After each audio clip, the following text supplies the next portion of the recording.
каком городе происходит действие, неизвестно, но на то, что это Казахстан, указывает номер мобильного телефона на баннере на заднем плане.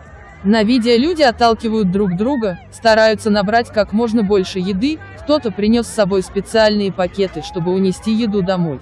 Затем внезапно какой-то мужчина хватает полное блюдо и уносит его в толпу.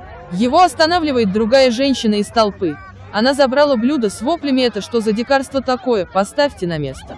Затем вытащила из кармана пакетик и стала перекладывать еду с блюда к себе. У стола распихивают даже бабушек, забывая об уважении и стремясь дотянуться до бесплатной еды.